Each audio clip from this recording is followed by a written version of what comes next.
This is the Sri Lanka Broadcasting Corporation.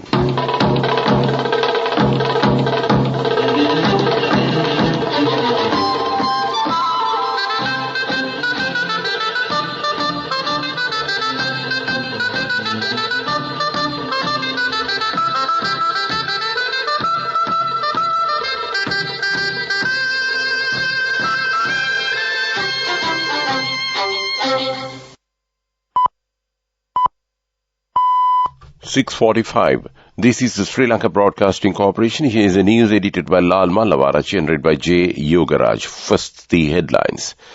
The Water Supply Board requests the public to use water sparingly. The temperature felt on the human body is expected to increase up to the caution level at some places today. The President envisions a massive development project in Eastern Province. July allowances for kidney patients, disabled individuals and low-income elderly citizens will be paid from today. The Randoli Perahera of Kandy Asela Perahera commences from tomorrow. News overseas, China retaliates as Japan releases treated nuclear water. In sports, Pakistan won the second ODI against Afghanistan by 1 wicket. And those are the headlines.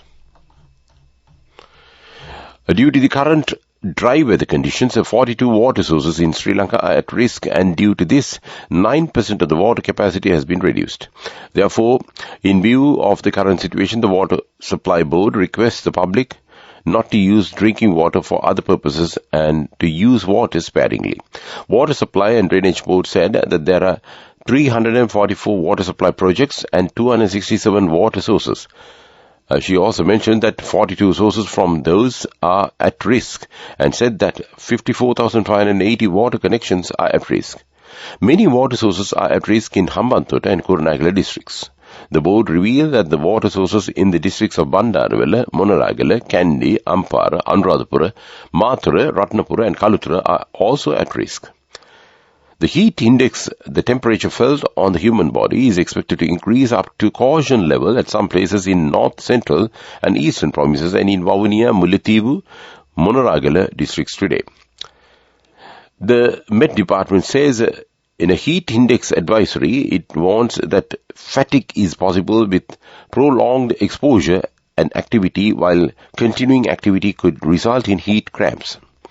The heat index forecast is calculated by using relative humidity and maximum temperature, and this is the condition that is felt on the body. This is not the forecast of maximum temperature.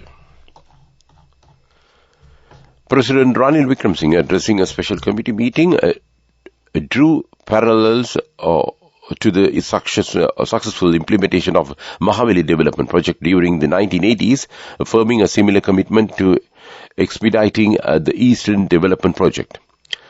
Presiding over a special meeting held at the Trincomalee Air Force Base yesterday, President Wickremesinghe emphasized that the imperative of fostering a conducive environment that the nation's economy is stressing on the need to engage India's assistance for this endeavor.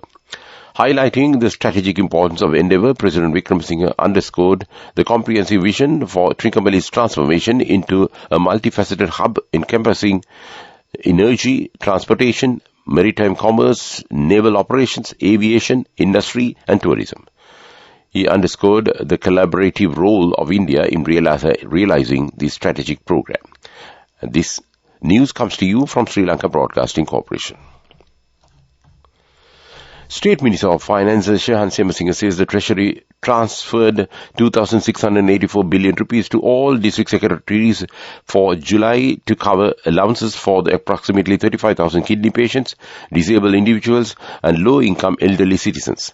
He said that the initiative was carried out based on directives from the President. As a result, allowances for elderly citizens will be accessible for collection at post offices, while allowances for disabled individuals and kidney patients can be obtained from divisional secretariats starting from today. The final Kumbal Perahera of the Asela Perahera festival in Kandy is parading the streets today. The Perahera departing from the Sri Dalada Malikavi in the south direction at 7:02 p.m. will travel along Dalada Vidya, Yatinura Vidya and Shantru Raja Vidya, returning back to the temple. After the last Kumbal Perahera completes parading the streets, the Randoli Perahera will begin adding to the pomp of the pageantry of the Kandy Asala festival. The Randoli Perahera will parade the streets from 5 consecutive days from tomorrow to the 30th of this month. Meanwhile, the Railway Department says that 4 special trains have been deployed for the convenience of those visiting Kandy for Kandy Asala festival. Special trains services will operate from tomorrow to August 30th. Trains have been deployed from Colombo Fort to Kandy and back to Colombo Fort. Sri Lanka's first Karnataka cultural concert will be held today with the participation of a group of performing artists of nearly 30 well-known folk and classical traditions of Karnataka state. It will be held at 4 p.m. at the Performing Arts University Auditorium, Colombo. Dances, musical performances, multilingual poetry recitals, mudra dramas, puppet shows will be presented at this concert. International Cultural Council of India and Global Peace Foundation will present the culture show in collaboration with the Swami Vivekananda India Cultural Centre, Higher Education State Ministry and Cultural University, Colombo. The concert will be organized by Asian Media and Cultural Association and PE in Sri Lanka. And that's local news. The main news story is brought to you by Siddhalepa Vedamahatmya. A circular focusing on measures to accelerate the fall in the market lending rates is due to be issued by the Central Bank of Sri Lanka today. Governor of the Central Bank, Dr. Nandalal Veerasinghe, explained accordingly. A circular is due to be issued today, focusing on methods to ensure that the lending rates reflect the recent monetary policy relaxations. He further added that the expectation of at least a 3% reduction in interest rates by December. And that came to you in Top News. The main news story was brought to you by Siddhalepa Vedamahatmya. Watch Live is brought to you by CIB Janajaya Vasana. Unbelievable discounts and offers throughout August from CIB Janajaya Vasana. Come today itself. With the prevailing dry weather conditions in Sri Lanka, authorities have noticed an increase in forest fires or wildfire. And this is evident with the number of wildfire incidents reported recently, amounting to 123. State Defence Minister Premita Bandar Tenakon says that with the prevailing dry weather condition, wildfire incidents have increased due to deliberate or careless human activities, and such actions are also likely to occur due to the camping groups. Therefore, he said that everyone should pay more attention to taking the preemptive measures to prevent such destructions in future. CIB Janajaya Vasana. Unbelievable discounts and offers throughout August from CIB Janajaya Vasana. Come today itself. Moving on to world news headlines, China retaliates as Japan releases treated nuclear water. Protests over growing economic hardship spread in Syria. Thousands of penguins die in Antarctic ice breakup. And those are the headlines of the world news. Japan has begun its controversial discharge of treated wastewater from the Fukushima nuclear plant into the Pacific Ocean, sparking protests in the region and retaliation from Beijing. China is the biggest buyer of seafood from Japan, and on Thursday it said it would block all such imports. Japan says the water is safe, and many scientists agree. The UN's nuclear watchdog has also approved the plan.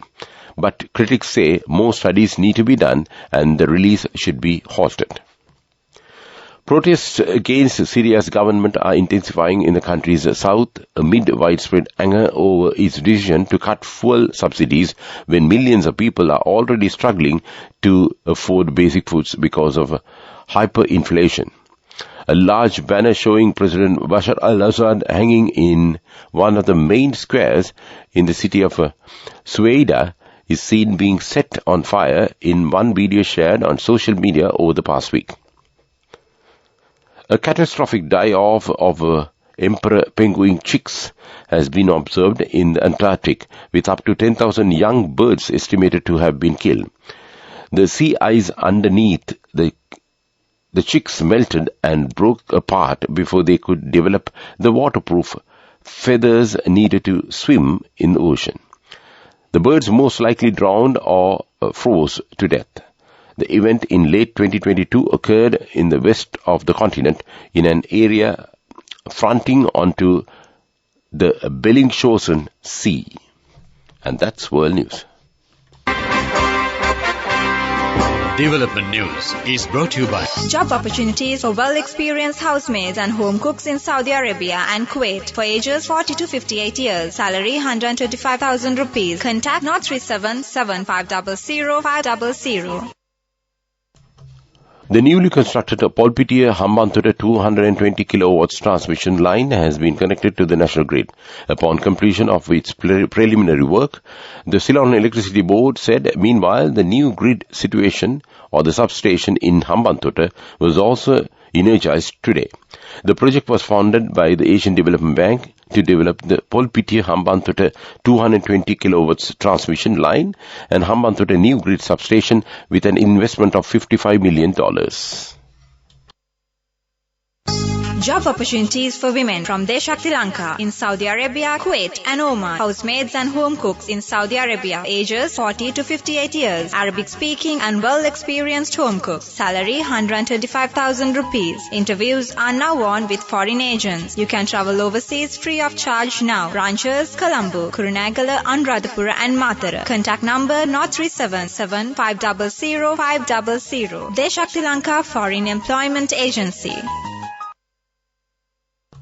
In sports, Pakistan won the second ODI against Afghanistan by 1 wicket. The match was played in Surya Weber International Ground yesterday. Batting first, Afghanistan opener Rahmatullah Gurbaz hit his career best 151 off 151 balls with 14 fours and 3 sixes as they made a challenging total of 300 for 5 wickets in 50 overs. It was a fine batting display by the Afghan team after struggling at their second lowest ODI total of 59 runs in the first game. The 21-year-old right-hander Rahmatullah Gurbaz led the way to build up the total. Ibrahim Saddan hit Haiti in 101 balls with 6 fours and 2 sixes. In reply, Pakistan passed the victory target in the 49.5 overs, losing 9 wickets. And that was sports news. Go ekakthiyana youth ekata life eke change ekata niyameta set wenna aswahagena dakapuhina habe karana youth ekata niyameta set wenna friendship eka menna. The all-new NSB Ithru account, NSB IAM, a plan for your dream. Business News, sponsored by National Savings Bank, the safest place for your money. People's Bank has embarked on a mission to transform the way government manages payments. Leveraging its expertise in financial technology, the bank has joined forces with government entities to establish fast, secure, and user-friendly payment acceptance systems. These solutions allow citizens to conveniently pay taxes, fines, fees, and other payments using multiple payment methods such as the credit-debit cards via point-of-sale mechanism or internet payment gateways. And that was Business News. Business News, sponsored by National Savings Bank, the safest place for your money. Go ekakthiyana youth ekata life eke change ekata niyameta set wenna aswahagena dakapuhina habe karana youth ekata niyameta set wenna friendship eka menna. The all-new NSB Ithru account, NSB IAM, a plan for your dream. Chief Executive Officer of the National Gem and Jewellery Authority, Viraj De Silva, stated that they anticipate generating annual revenue of up to $2 billion by the end of this year or by the end of 2025 through the export of gems. The chairman highlighted that during the initial 7 months of this year, they have already amassed or earned a revenue of $312 million through gem exports. And that was economic news. Weather report. The Met Department says showers or thunder showers will occur at several places in central and Uva provinces and in Ampara, Batticaloa, Polonnaruwa and Mullaitivu districts during the night. A few showers will occur in western and Sabaragamuwa provinces and in Galle and Mathura districts. Mainly fair weather will prevail elsewhere over the island. And that was the weather report. To wind up this news broadcast, let's look at the main points once again. The Water Supply Board requests the public to use water sparingly. The temperature felt on the human body is expected to increase up to the caution level at some places today. The President envisions a massive development project in Eastern Province. July allowances for kidney patients, disabled individuals and low-income elderly citizens will be paid from today. The Randoli Parahara of the Kandy Asela Parahara commences from tomorrow. News overseas, China retaliates as Japan releases treated nuclear water. In sports, Pakistan won the second ODI against Afghanistan by 1 wicket. With that, we conclude this morning news broadcast of Sri Lanka Broadcasting Corporation.